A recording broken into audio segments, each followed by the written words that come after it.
Welcome to the Reddit Family to Us YouTube channel, a place where genuine and inspiring family stories are shared. Here, you'll enjoy unique videos about family life, humorous moments, and meaningful lessons. Let's explore together the stories where love and connection shine through. Join us in creating beautiful memories. Please comment and let us know where you're watching from. Hit subscribe now so you won't miss the special video launching tomorrow. My parents stole my wedding fund from my twin. Now they're begging for my help. Growing up, I always knew I was different, but not in a way that made me special. My twin sister, Emily, was born just 12 minutes before me, but to my parents, that small time difference made her the chosen one, and I was just there. From the moment we could talk, it was clear that Emily was their favorite, and I was an afterthought. My first memory of this favoritism goes all the way back to kindergarten. We were both in the school play. Emily had 2 lines as a flower, while I was cast as Little Red Riding Hood, the lead role. I practiced for weeks, memorizing my lines, making sure I would make our parents proud. The night of the performance, everything went perfectly, for me, at least. But when it was Emily's turn to speak, she froze up, forgot her lines, and started crying. My parents rushed to console her immediately, missing my entire performance. Later that night, instead of praising me for doing well, all they could talk about was how brave Emily was for even trying. This pattern continued through elementary and middle school. If Emily failed a test, they would comfort her, saying, "It's okay, sweetie. You did your best." If I aced a test, they barely acknowledged it, as if my success was expected and not worth celebrating. I remember spending weeks working on a science project about renewable energy, researching, building models, and even talking to real environmental experts. I won first place at the science fair, proudly bringing home my blue ribbon, only to hear my mom say, "That's great, honey." But Emily had a tough day at volleyball practice. Can we talk about this later? I stopped showing them my awards after that. What was the point? What made it worse was that they didn't even try to hide their favoritism. My dad loved to joke at family gatherings about how Emily was the responsible firstborn and how she took care of her younger sister, even though we were only 12 minutes apart. He spoke as if I was some helpless child in Emily's shadow, incapable of standing on my own. But I wasn't the helpless one. I was the one working hard, getting straight A's, joining clubs, pushing myself to be the best. Emily, on the other hand, coasted through life, barely putting in any effort, yet still receiving all the attention, praise, and affection that I desperately craved. No matter how much I accomplished, I was always invisible. And I didn't even realize how much damage that was doing to me, not yet, anyway. As I grew older, the favoritism in my family became more blatant, and I started to truly feel the weight of it. While I pushed myself to be the best, straight A's, AP classes, multiple extracurriculars, Emily did the bare minimum, yet still got all the attention. I kept thinking, maybe if I work hard enough, they'll finally see me. But no matter what I achieved, Emily was still their priority. By the time we reached high school, the contrast between us was impossible to ignore.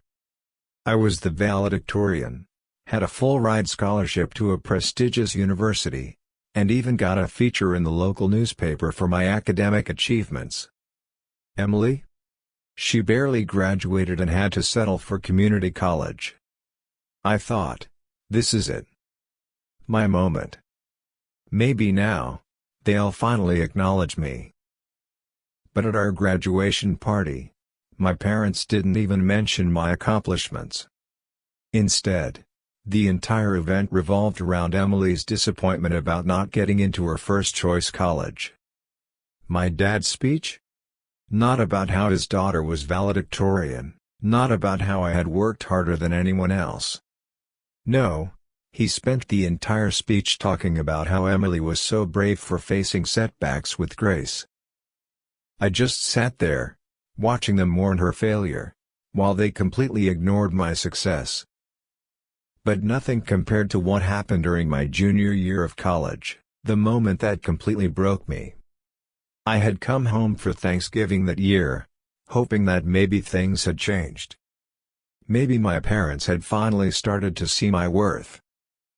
That's when my drunk uncle, who had a habit of saying too much, let something slip. While reminiscing about my mother's pregnancy, he laughed and said, "You know, your parents only wanted one kid." They were devastated when they found out they were having twins. I felt my entire world stop. I turned to my father, expecting him to deny it, to laugh it off as a joke. Instead, he just shrugged. "We figured it out," he said casually, as if that didn't change everything. Suddenly, everything made sense.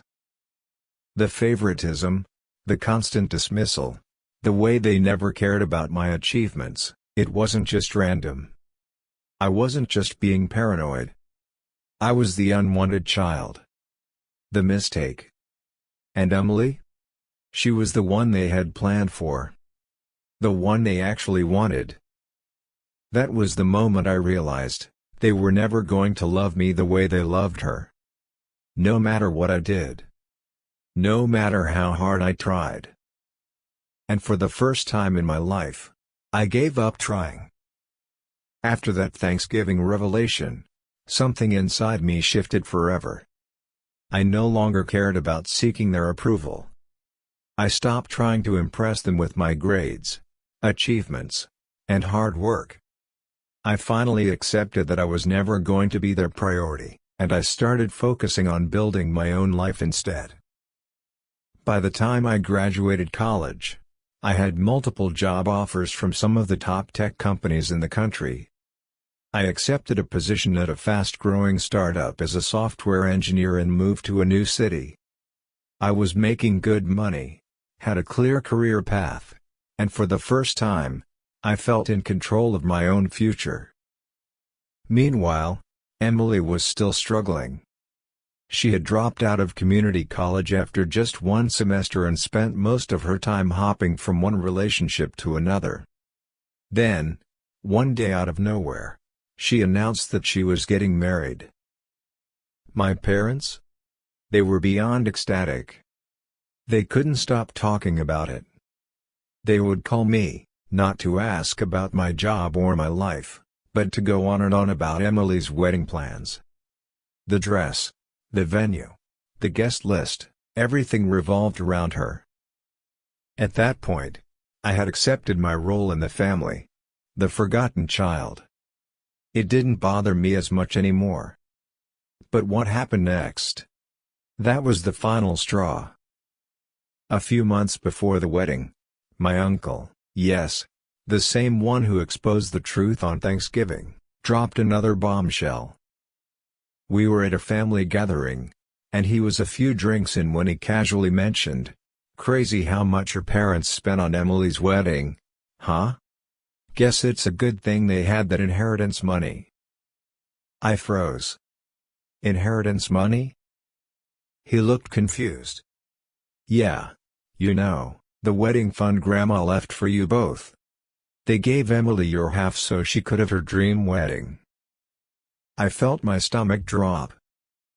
That money was meant for both of us. My grandmother had been the only person in our family who ever treated me fairly.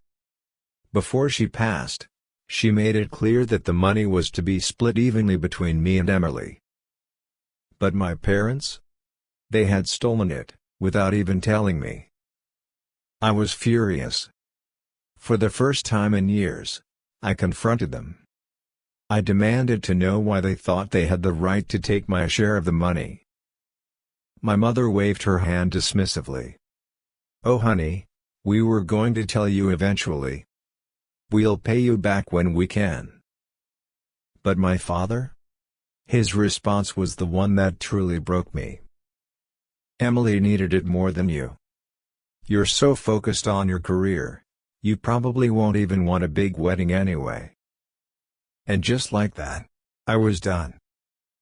That night, I sat alone in my apartment, replaying the conversation over and over in my head.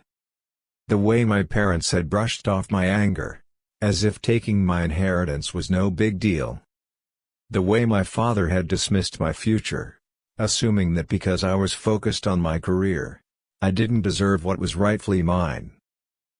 For years, I had tolerated their favoritism, their neglect, their endless excuses for why Emily deserved more than me. But this was a betrayal I couldn't ignore. I opened my laptop and typed out an email. Subject: my final decision. I know about the wedding fund. I know that you took my inheritance without even asking me. But this isn't just about money. It's about the way you've treated me my entire life. You never even tried to hide that I was never the daughter you wanted. I'm done chasing after your approval. I'm done being second to Emily.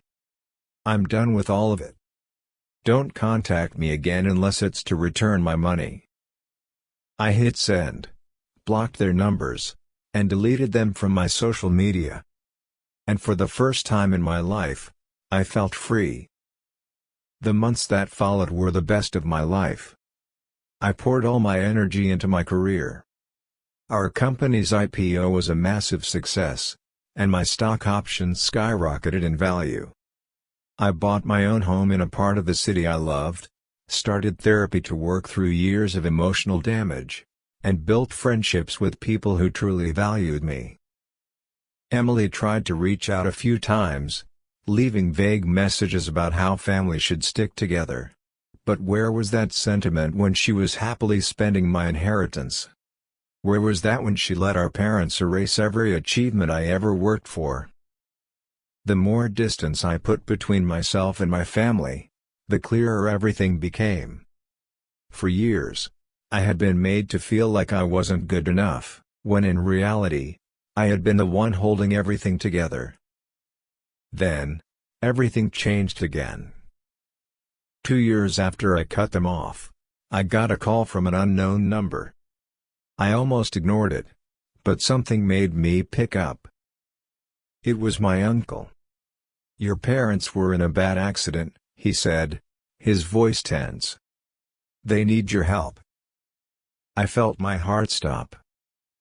I sat in silence after the call ended, staring at my phone. My parents were in the hospital, and suddenly, after 2 years of ignoring me, I was the one they needed. Not because they wanted to make things right. Not because they regretted what they had done. But because they needed money.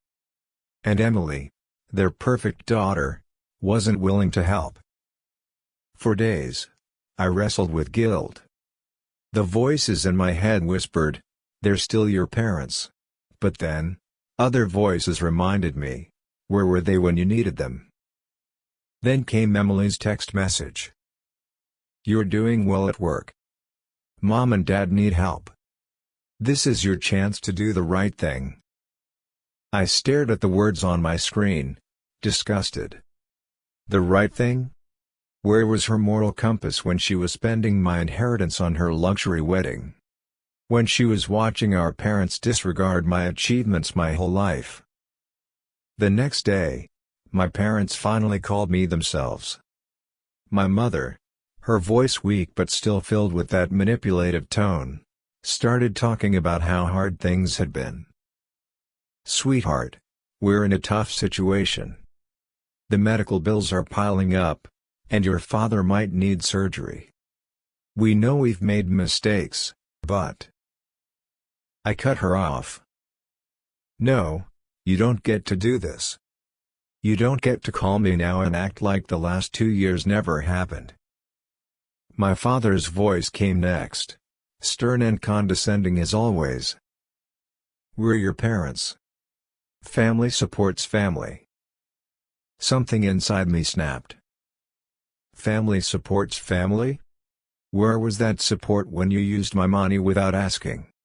Where was that support when I was working myself to exhaustion just to prove I was worth something to you? No.